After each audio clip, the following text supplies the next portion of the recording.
have a lot of things to share.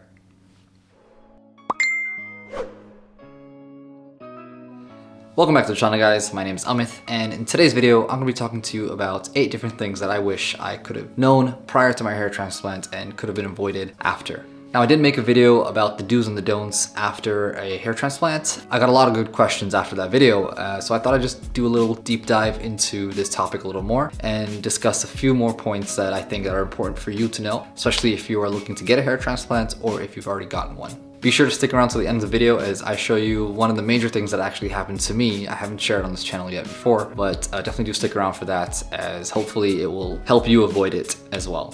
Now, before we jump into it, if you're new to my channel, I got a hair transplant about 10 months ago from Istanbul, Turkey at Vera Clinic. I got a 6,100 FUE hair transplant done from them. Honestly, it's been pretty life-changing, but I basically post on this channel about my journey from when I got it up until today's video. If content like this interests you and you're looking for some tips, if you've already gotten a hair transplant or you're looking to get one, definitely do consider liking and subscribing to my videos. It means a lot to me, and I hope I can help you in any way.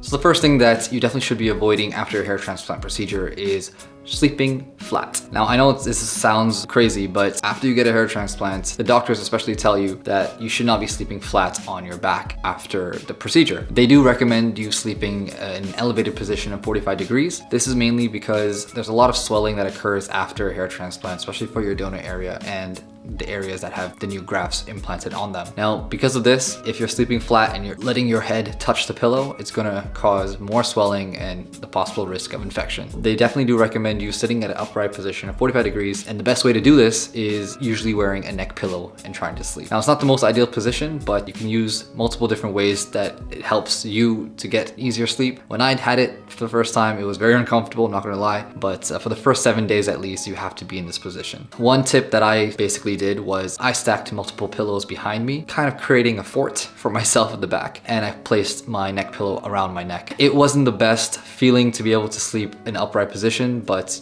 you have to go through it, unfortunately. If you have a game plan in advance and you kind of know exactly what to expect, maybe try practicing sleeping upright before your transplant so you kind of have an idea of what you need to do.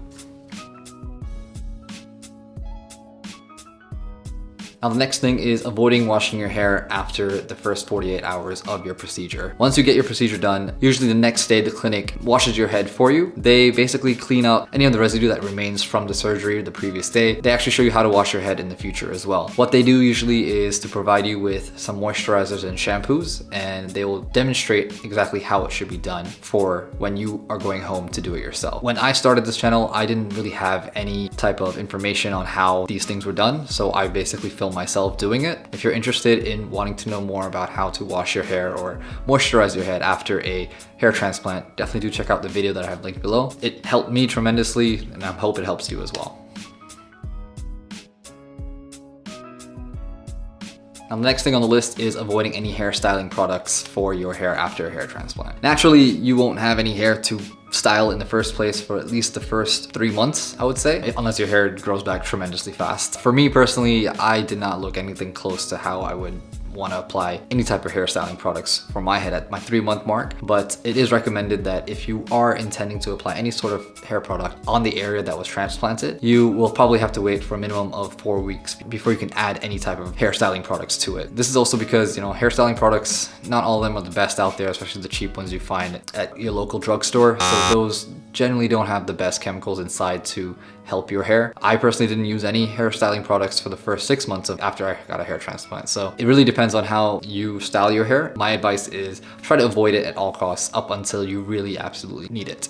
The same thing goes for hair dyes. Same concept. You should avoid using any hair dye for at least the first 4 weeks. By then, if your hair grows out, that's fantastic, but I would still highly stay away from that for a while.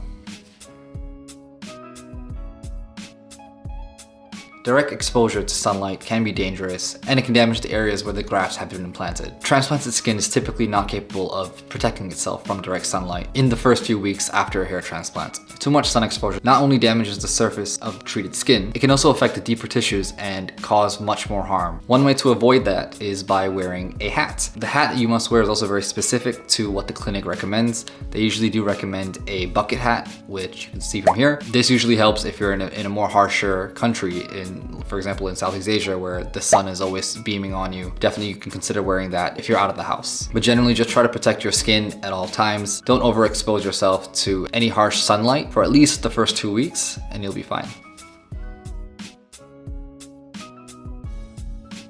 Now this one I've talked about in my previous video. You have to avoid any type of sweating or straining. This includes any type of physical activity like the gym, swimming, running, any type of exercise basically. You definitely should be avoiding that after a hair transplant. It was definitely tough for me because I go to the gym pretty often, and the fact that I had to stop for at least a month before I could get back to the gym was not easy.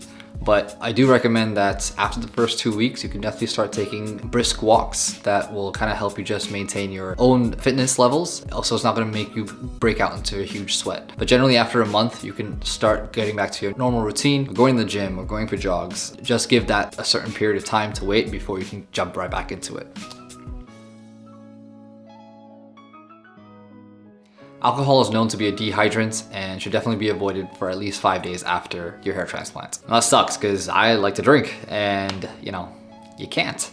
But consuming the alcohol definitely prolongs your recovery time, increases discomfort, raises your blood pressure, reduces blood supplies that are crucial for recovery in your head. So really there's no real advantage to drinking right after your hair transplant. So I would suggest just wait a week. Once that time has passed, you can start having a casual drink here and there. But again, don't drink excessively because you want to recover from this hair transplant surgery.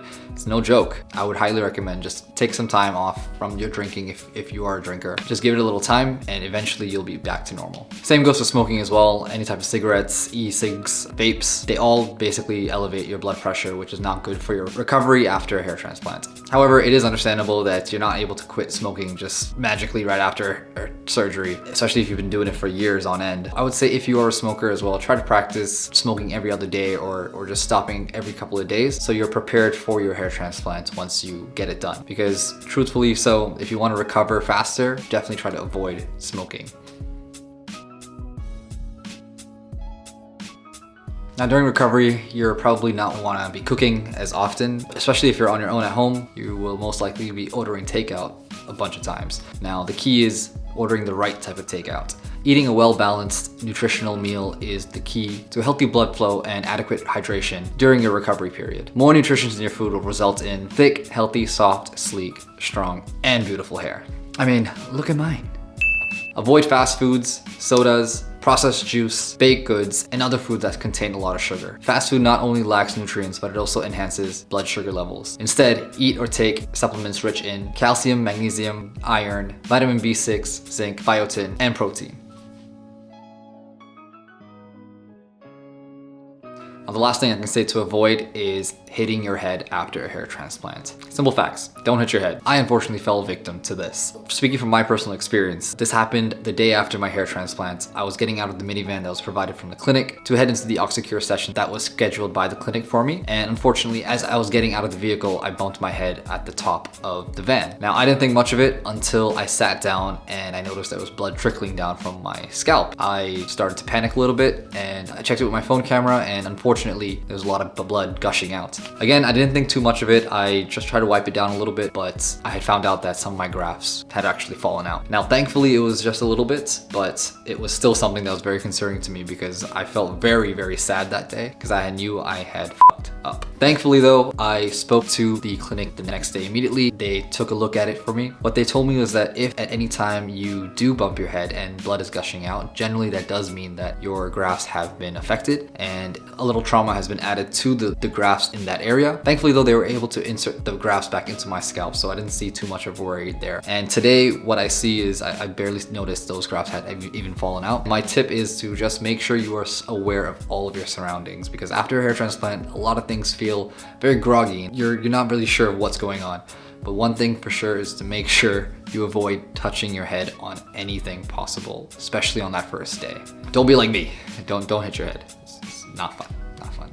Alright, well, I think that concludes my list for today of things that you should definitely avoid after a hair transplant. If you have anything that you would like to ask me or have any more suggestions that you should be avoiding after a hair transplant, definitely do leave them down in the comments below. I'm happy to converse, I'm happy to reply, I'm happy to be part of that conversation. If you haven't already as well, consider liking and subscribing to these videos if they bring you some sort of value, and I will definitely see you guys in the next one. Peace!